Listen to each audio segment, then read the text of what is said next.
So I'm here with Stenyan, and he does these really, really amazing zombie characters, and we get one annually. So we have, actually, on my dad's cubicle, he has all these zombie portraits lined up, and it's basically our family portraits, and you can see me grown up. And it's one of the things we look most forward to in con season, is that we get a new zombie character. So first of all, thank you for taking a second to talk to me.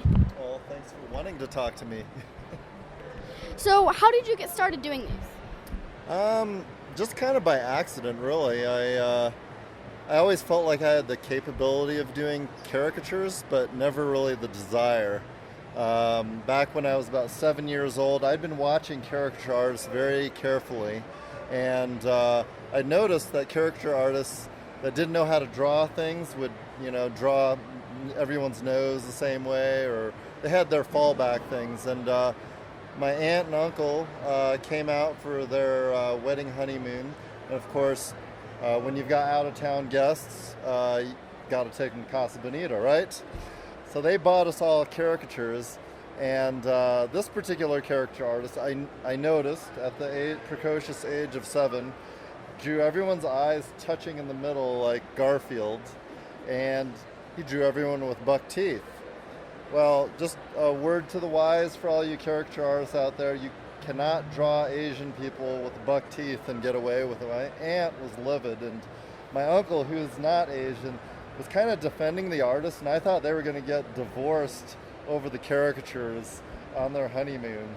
And so that always stuck in the back of my mind. So even though I always felt like I had the skill set to do caricatures, I never really had the desire. Well, come 2006, I was working the Opus Fantasy Art Festival with a bunch of guys in my comic co-op group, the Squidworks, and one of the guys worked at Elitch's, and on Saturday night, unfortunately, he had gotten arrested for public intoxication, and he had set up an easel where he was doing fantasy caricatures of people, and I thought it was a shame that no one was working it, and I thought I would go ahead and give it a shot. I was going to go ahead and do some caricatures of people, but I was still afraid of how people would react to how unflatteringly I might draw them or whatever. And so I started drawing samples of my booth mates as zombies, because I figured, well, people won't care how good they look because they'll expect to look heinous, And it just took off. I mean, and I feel like I was ahead of the curve. I mean, this was a couple of years after Robert Kirkman and Tony Moore launched the Walking Dead comic book series, but before the TV show. So anyway, and the rest is history. How did you get started doing ponies? You do pony caricatures too. When did you start them, and how? That was also by accident. So the first year of the Geek Pavilion at the Denver County Fair, I decided I was going to go ahead and team up with another vendor, because I didn't know how well received zombie caricatures were going to be at the Denver County Fair. And so I teamed up with my friend Mindy, who at that time was running a company called World of Dice. And I'd worked collaboratively with her before, where I actually featured her polyhedral dice jewelry on my characters in Subculture, and she would cross-promote Subculture on her site. And so I'm like, this is perfect. We'll get together. Well, she'd been expanding her product line as well, and I had no idea about anything about My Little Pony. So a lot of the things she was selling were My Little Pony buttons with the cutie marks and all those things. And so the first commission I got on the Friday of the Denver County Fair was to draw Twilight Sparkle as a zombie. And I said, what's a Twilight Sparkle? And she's like, oh, I've got that. It's on my phone. It's one of my wallpapers. And so this got Mindy really excited, because this is what she does. And so I drew one up. And the next thing I know, she's like actively promoting to people that I can draw pony caricatures of people. Well, I drew one of her first, and then she put that one up, and then she posted it on Facebook, and it started going viral. The next thing I know, Frank Romero, who's one of the original co-founders of the Denver Comic Con, he gets one, posts it on Facebook, makes it his profile picture. So it's going viral amongst both the NDK and the Denver Comic Con organizations. And I'm like, uh-oh, I think I'm going to have to start watching My Little Pony so I can familiarize myself with the characters. And it's actually kind of a fun thing. So I have a banner on my booth that says Ponies versus Zombies, right? And so Stacy, my sales assistant, she asked people, would you like to be drawn as a zombie or My Little Pony? And it makes people double take because these are two things that are generally incongruent, you know? And so it's good because, I mean, that's the first lesson of being at a comic convention is you have to get people's attention in some way, shape, or form. So, when we look back at all the drawings we have, we can see how your style has changed over the years. How much do you feel like you've changed or improved? Oh, a lot. I mean, a lot of it's just experience because the more I draw people, different people, I actually have kind of a bank of facial features in my head. I'll look at someone and say, oh, they have this kind of eyes and this kind of nose. And so a lot of times when I'm doing events like weddings and birthday parties where I just got to draw as many people as I can, I barely look at people. I look at them maybe a couple of times and then my head is down in my drawing, you know, basically going to my mental bank, visual bank of facial features. And so when I actually have time to study people's faces at an event like this where I do take a lot more time and care to draw people because they're paying me per drawing, you know, so I want to make sure they're getting their money's worth. I feel like my ability to recreate people and do exaggerations is better and better with every drawing that I do.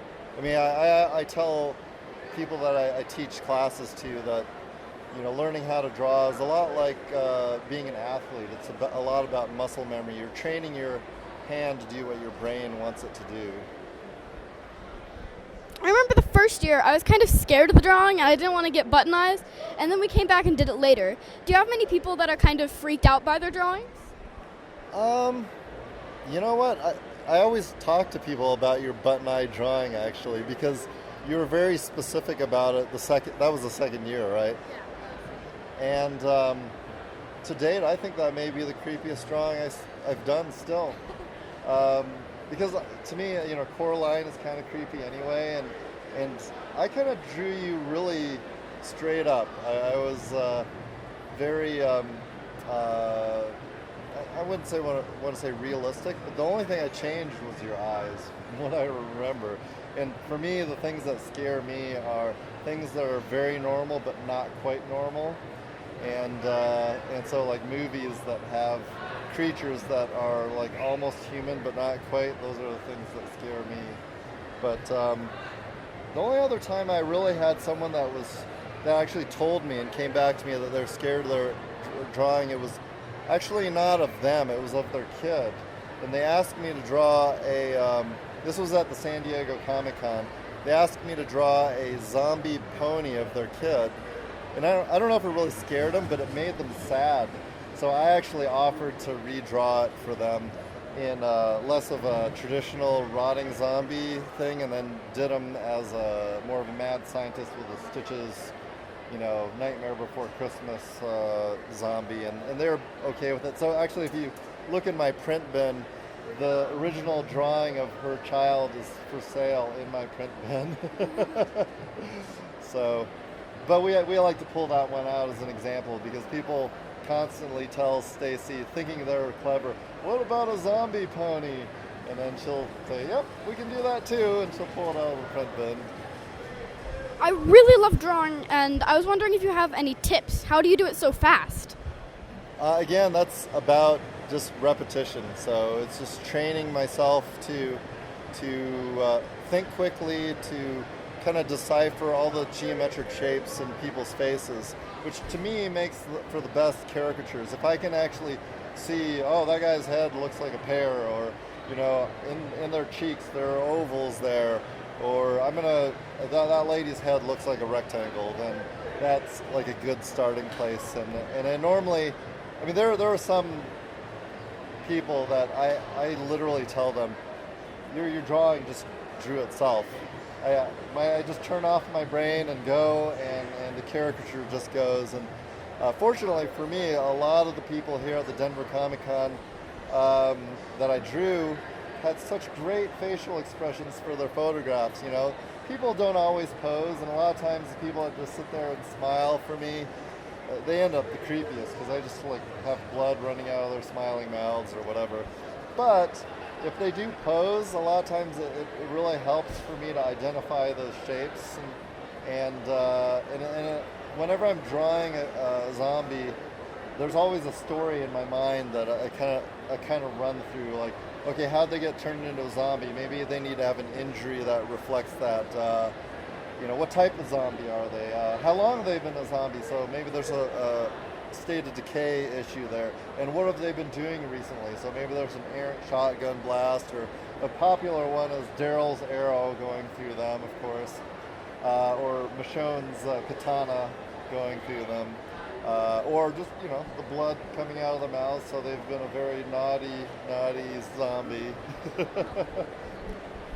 This year you have this kids book that you wrote, which I'm really excited about. Can you tell me a little bit about how you decided to do this?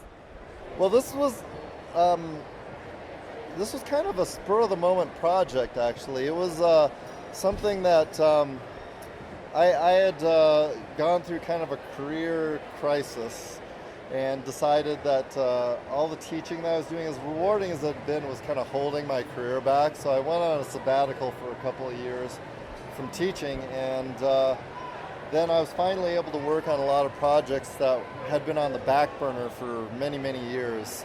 And well, in the interim as well, my son had been growing up. My art studio had moved to my basement, and I had all my zombie artwork hanging there. And ever since my wife had been pregnant, she'd been really kind of pushing me to change my artwork to more kid-friendly artwork, because it was all zombies at the time. She's like, I don't want to deal with our son not being able to sleep because he's afraid of, you know, all the stuff, all the decorations in our house. And I'm like, I was dragging my feet, I have to be honest with you, because I felt like most of the kids that I knew that were exposed to scary things growing up were the most well-adjusted kids, you know?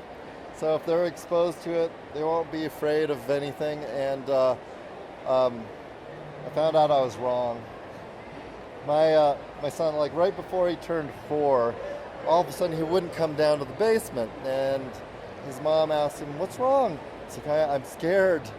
She said, "What are you scared of?" And he started pointing at all my artwork, and of course his mom gave me that "I told you so" look. And instead of consoling him, I actually spent the next hour writing the manuscript for this rhyming bedtime storybook that is what I describe as kind of a cross between, well, if Dr. Seuss and Tim Burton got together to write a picture book, this is what I think it would be like. And 2 years later, you know, I've joined the Society of Children's Book Writers and Illustrators. I submitted this to a bunch of different publishers, and then after getting a pile of very, very nice rejection letters, mind you, I actually ran a successful Kickstarter to kickstart this book, and you know, and then I actually made a bunch of things that go along with it, like my zombie girl doll and refrigerator magnets, and actually, because I made a no solicitor sign that says that solicitors will be eaten by the zombie in the basement, just with Sharpie, and people are like on Facebook going, "Oh, I'd totally buy that." So I actually made some for the con as well. And then of course you can see we've got, you know, the t-shirts and all sorts of things, good things like that as well.